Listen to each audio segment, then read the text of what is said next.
embriologia refere-se ao estudo dos embriões e fetos no estado pré-natal, quando o organismo sofre várias mudanças, desde a fecundação até o momento do nascimento. Os estudiosos chamam esse período de anatomia de desenvolvimento. O pré-natal é muito mais acelerado que o pós-natal, durando apenas 9 meses, resultando em mudanças cruciais para a vida pós-natal.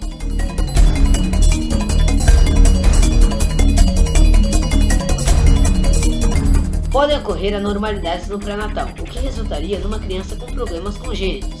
O subgrupo da embriologia que estuda essa parte é a teratologia. Terato significa monstro, em analogia ao desenvolvimento anormal. A influência pode ser ambiental ou genética, direta ou indireta.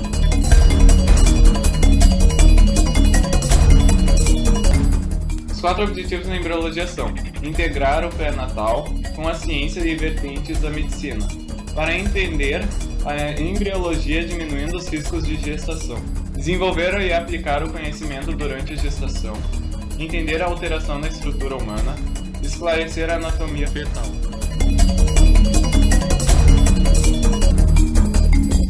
Várias práticas utilizadas na obstetrícia acham necessária a aplicação da embriologia, e as causas das anomalias encontram-se importantes para auxiliar o pré-natal, garantindo boas chances de a criança nascer saudável. Especialmente os conceitos de ovulação, transporte de ovócitos e de espermatozoide, fertilização, relações materno-fetais, circulação fetal, período crítico de desenvolvimento e causas de anomalias congênitas.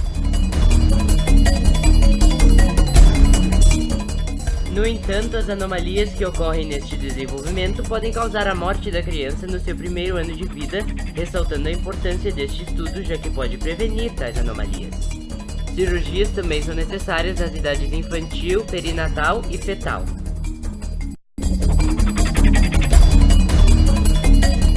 A fecundação ocorre quando o espermatozoide fecunda o ovócito 2, formando uma célula-ovo que se divide em mitoses sucessivas. Existe um interesse crescente no desenvolvimento pré-natal, um processo contínuo que começa na fecundação do ovócito 2 pelo espermatozoide.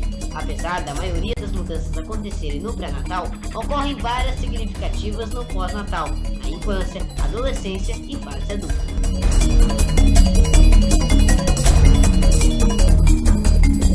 Então, o desenvolvimento não termina no nascimento, ele vai até a fase adulta. Por exemplo, o cérebro triplica seu peso do nascimento até aos 16 anos de idade, mas só estará completo por volta dos 25 anos, mas isso varia com os indivíduos.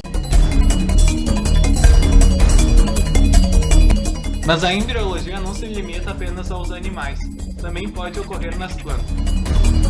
Nas plantas que não dão flores ou frutos, chamadas gimnospermas, como o pinheiro do Paraná, os microesporângios se encontram em estruturas crônicas, os estróbilos, e os macroesporângios se encontram em outras estruturas, os macrostóbilos. Um exemplo de macrostóbilo é a pinha do pinheiro.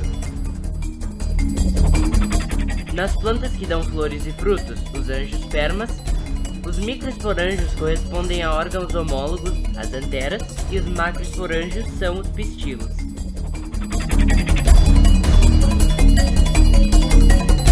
Nas gimnospermas, o microgametófito constitui de 2 partes, uma célula vegetativa e uma generativa. Ambas só têm um jogo cromossômico, são haploides. Durante o processo de fecundação, 2 células se formam, a pedicular e a espermatógena. O núcleo da espermatógena se biparte, e assim a célula passa a constar de 4 núcleos haploides. Nas angiopermas, o microgametófito é uma só célula, que contém 3 núcleos haploides, 2 espermáticos e 1 vegetativo. O macrogametófito, nas gimnospermas, são múltiplas células haploides, várias das quais são óvulos, gametas femininos que se fundem com um núcleo espermático para formar o zigoto. E, nas angiopermas, 7 células, uma central com 2 núcleos haploides e 2 grupos de 3 células haploides em posição polar.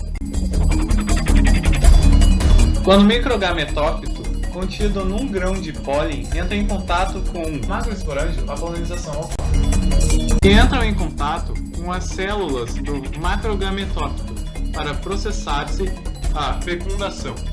Nas gimnospermas, 3 dos núcleos do microgametófito degeneram e o restante se funde com um óvulo para formar o zigoto.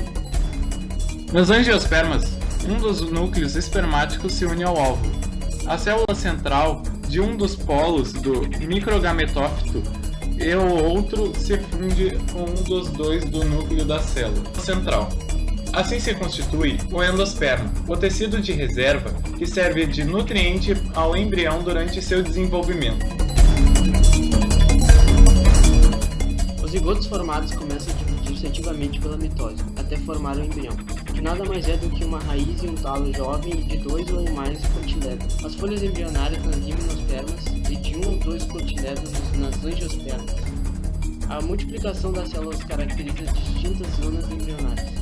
Nas dicotiledôneas, por exemplo, se distinguem o núcleo ou meristema radicular, a fração central ou hipocótico, a superior ou a meristema caulinear. Rodeada dos restos do tecido de macroesporângios, são as sementes que, no caso das angiospermas, ficam dentro do fruto. Depois de uma fase de latência, as sementes germinam e dão início ao crescimento da planta.